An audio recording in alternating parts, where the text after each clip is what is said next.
Би мэрэгчлэрээ аймгийнхаа сум дундын ангид ажиллаад 7 жил болж байна.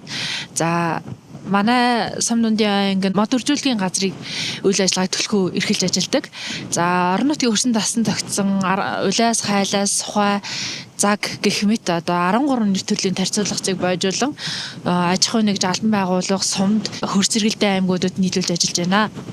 За манай сум дундын ангид тулгамдж байгаа асуудал бол бүтэц оронтой хүний нөөцийн асуудал мөн цалингийн шатлалыг нэмэгдүүлэх зэрэг асуудлууд тулгамдж байдаг.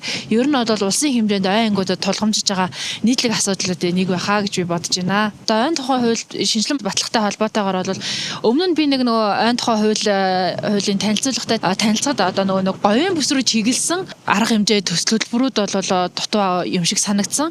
За жишээлбэл одоо говийн бүсийн ойжуулалт хийх ажил бол нэлээд хэцүү байдаг. Одоо манайд бол салхи шороотой өдрийн тоо олон, хур тундастай өдрийн тоо бага байдаг учраас одоо ойжуулалт ойн зурвсын одоо ажил хийхэд бол нормативын арай харж үзмээр санагцсан. Одоо жишээлбэл нэг га тарих модны хэмжээ, тэгээ төрөл зүйлийг бол зааж өгөх шаардлагатай. Зааж өгчдөө бол нөгөө нэг хитрхи өндөр том модоор зааж өгöd байдаг. 5-аас 10 настай мод гэх мэтчлэн.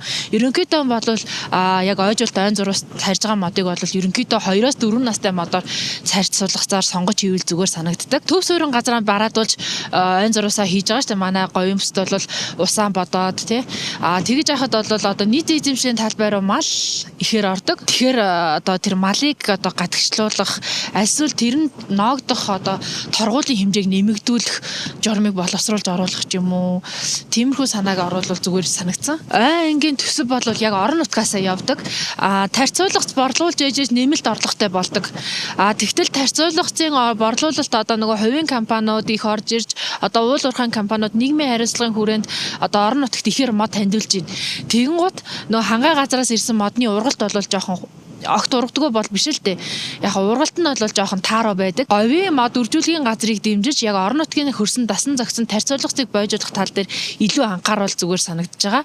Төсөв нэмэгдүүлэх гэх юм бол мод бут тарих ажлыг аялал жуулчлалтай холбож өгвөл арай нөгөө нэг төсөв нь нэмэгдэх ч юм уу. Одоо дэрэн суманд одоо хайлаастын ам байна. Тэр хайлаастын амыг шинээр тогтжуулж одоо ахиж шинээр ойжуулалт хийж тэрлүүгээ аялал жуулчлал татах юм бол бас одоо бидний зогсож байгаа энэ талбай маань ч гэсэн бол бас аялал жуулчлалаар явж байгаа хүмүүст бол мод тарих ажлыг бол жуулчилж өгч бас явуулдаг үйл ажиллагаа явуулдаг манай аймагт ийм компани бас байгаа.